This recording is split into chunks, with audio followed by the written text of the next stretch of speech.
A few years ago, AI felt like a tool. You asked it questions, it gave you answers, it helped you write, research, or automate small tasks.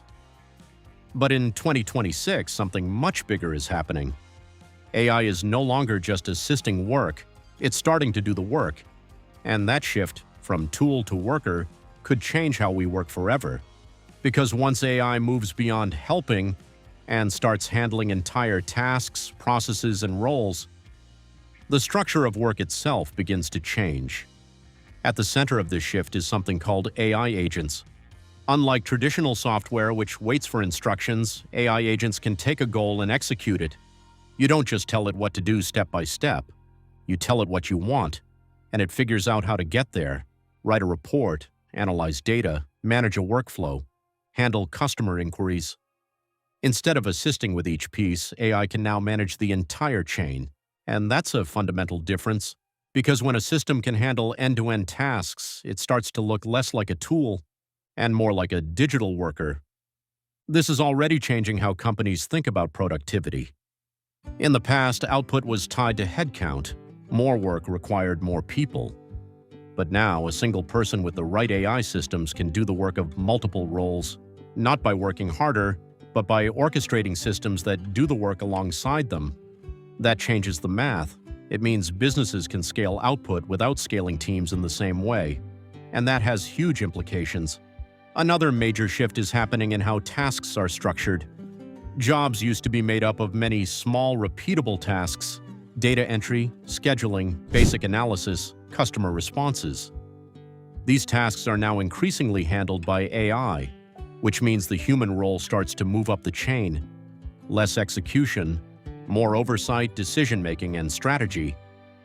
But that transition isn't always smooth, because not every role evolves at the same pace. Some tasks disappear quickly, others change gradually, and that creates a period of adjustment, where companies and workers are figuring out what stays and what changes. There's also a speed factor that's impossible to ignore. AI doesn't just do work, it does it fast. Tasks that used to take hours can now take minutes. Processes that required coordination across teams can be handled in a single system, and that speed compounds. Because faster work leads to faster decisions lead to faster iteration, and that accelerates everything, so companies that adopt these systems effectively can move at a completely different pace. But speed introduces its own challenges. Because when work happens faster, expectations rise, deadlines shrink, output increases, and the pressure to keep up grows. So while AI makes work more efficient, it can also make it more intense. Another important shift is in how companies are structured. Traditionally, organizations were built around functions: marketing, operations, finance, customer service, each team handling its own area. But with AI agents, those boundaries start to blur. Because a single system can handle tasks across multiple functions, analyze customer data, generate marketing content, respond to inquiries, and track performance, all in one flow. So instead of rigid departments, companies start to move toward more fluid, system-driven structures. Fewer handoffs, more integration, and that changes how teams collaborate. There's also a cost dimension driving this shift. Hiring is expensive, training takes time, managing teams adds complexity. AI systems, while not free, offer a different cost structure, upfront investment, but scalable output.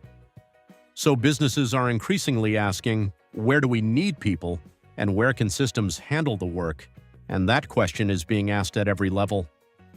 Another key change is in skill demand. In the past, value often came from execution, being able to do a task well. But as AI takes over more execution, the value shifts toward problem-solving, critical thinking, creativity, and the ability to work with AI systems effectively. Knowing how to ask the right questions, how to guide outputs, how to combine human judgment with machine capability. So instead of replacing human work entirely, AI is reshaping what human work looks like. But there is also a deeper implication. If AI can handle more of the operational workload, companies can experiment more. They can test ideas faster, launch products quicker, adjust strategies in real time. because the cost and effort of execution is lower, and that could lead to a more dynamic business environment, more innovation, more iteration, but also more competition. Because when it's easier to build and operate, more players can enter the market. Another layer to this shift is trust. For AI to take on more responsibility, companies have to trust it, not just to assist, but to act. And that trust is still developing. There are concerns around accuracy, reliability, and oversight. So many businesses are adopting a hybrid approach. AI handles the bulk of the work. Humans review, guide, and make final decisions, at least for now. But as systems improve, that balance may continue to shift.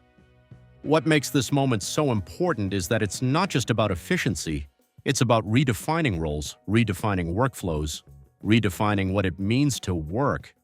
Because if a significant portion of tasks can be handled by systems, then human contribution has to evolve. And that evolution is already underway. So what we're seeing in 2026 is not just the rise of AI tools, it's the emergence of AI as a workforce layer, a new kind of participant in the economy, one that doesn't replace humans entirely, but changes how everything gets done. And the companies that understand the shift early are not just using AI to save time, they're using it to redesign how work happens from the ground up. Because this isn't just a technological change, it's a structural one. And once that structure changes, work itself may never look the same again.